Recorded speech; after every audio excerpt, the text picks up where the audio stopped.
ফুসফুসের যত্ন নিয়ে আজ আমরা কিছু জরুরি বিষয় আলোচনা করব। আমরা হয়তো হার্ট বা ব্রেইনের স্বাস্থ্য নিয়ে যতটা ভাবি, ফুসফুসের কথা ততটা মনেই রাখি না। ঠিক তাই, অথচ এটা ছাড়া তো এক মুহূর্ত চলে না। একদম। ডক্টর মাইকেল গ্রেগরের একটা লেখা থেকে কিছু তথ্য পেয়েছি, যা বলছে খুব সহজ কিছু অভ্যাসে ফুসফুসকে দারুণ সুস্থ রাখা যায়।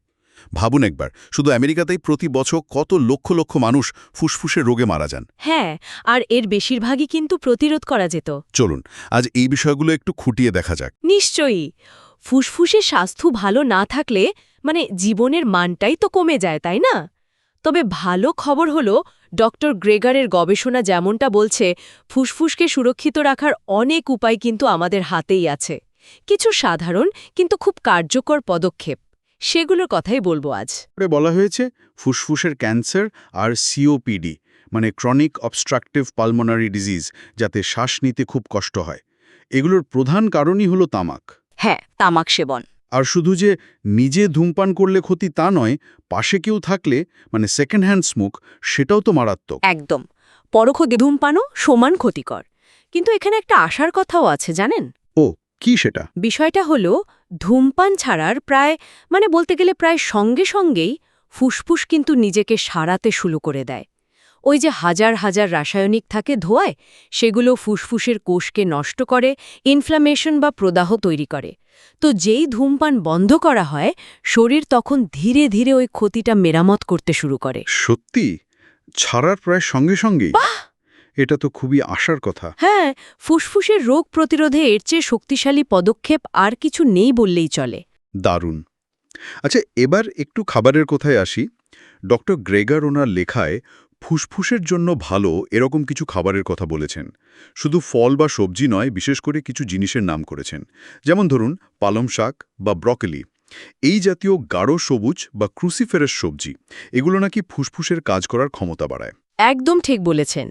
এই খাবারগুলোতে প্রচুর পরিমাণে অ্যান্টিঅক্সিডেন্ট থাকে, তো এগুলো ফুসফুসের কোষগুলোকে রক্ষা করে।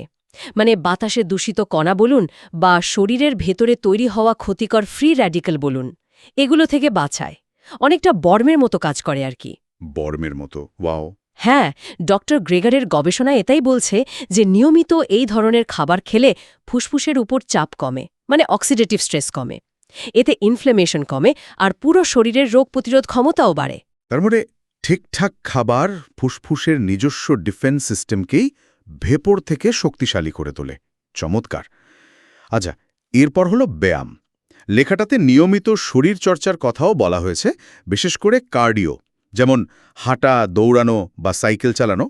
প্রতিদিন অন্তত 30 মিনিট একটু জোরে হাঁটার কথা তো প্রায়ই শুনি আমরা। হ্যাঁ, কারণটা হলো, যখন আমরা ব্যায়াম করি তখন আমাদের হার্ট আর ফুসফুস দুটোকেই অনেক বেশি কাজ করতে হয়, তাই না?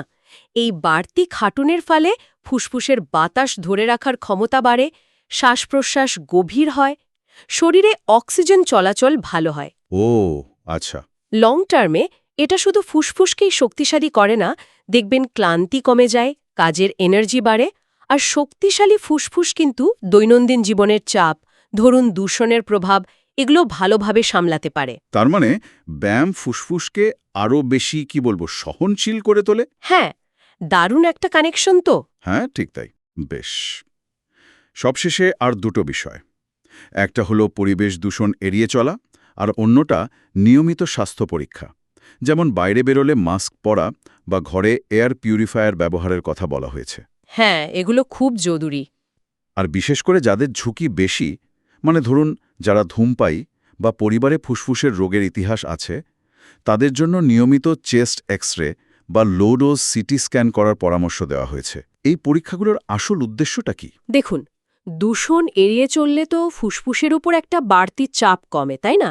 আর স্ক্রিনিং এই নিয়মিত পরীক্ষাগুলোর উদ্দেশ্য হল, ফুসফুসে যদি কোনো সমস্যা শুরু হয়, যেমন ধরুন খুব ছোট কোনো টিউমার বা ক্ষত, সেটা একেবারে প্রাথমিক অবস্থাতেই ধরে ফেলা। একদম শুরুতে? একদম শুরুতে। ফুসফুসের অনেক রোগ, বিশেষ করে ক্যান্সার, অনেক দেরিতে ধরা পড়ে।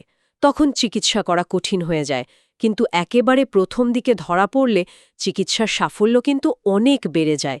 তাই যাদের ঝুঁকি বেশি, তাদের জন্য এই পরীক্ষাগুলো জীবন বাঁচাতে পারে। আচ্ছা, বুঝতে পারলাম। তাহলে আজকের আলোচনা থেকে যা যা পেলাম: 1. ধূমপান একেবারে ছেড়ে দেওয়া। একদম মাস্ট। 2 অ্যান্টিঅক্সিডেন্টওয়ালা খাবার, বিশেষ করে ওই গাঢ় সবুজ শাক, ব্রকোলি এগুলো বেশি করে খাওয়া। ঠিক। 3 রোজ নিয়ম করে হাঁটা বা অন্য কোনো কার্ডিও ব্যায়াম করা, অন্তত আধ ঘন্টা। হ্যাঁ, খুব জরুরি। আর 4 দূষণ থেকে যতটা সম্ভব নিজেকে বাঁচানো আর প্রয়োজন অনুযায়ী স্ক্রিনিং করানো।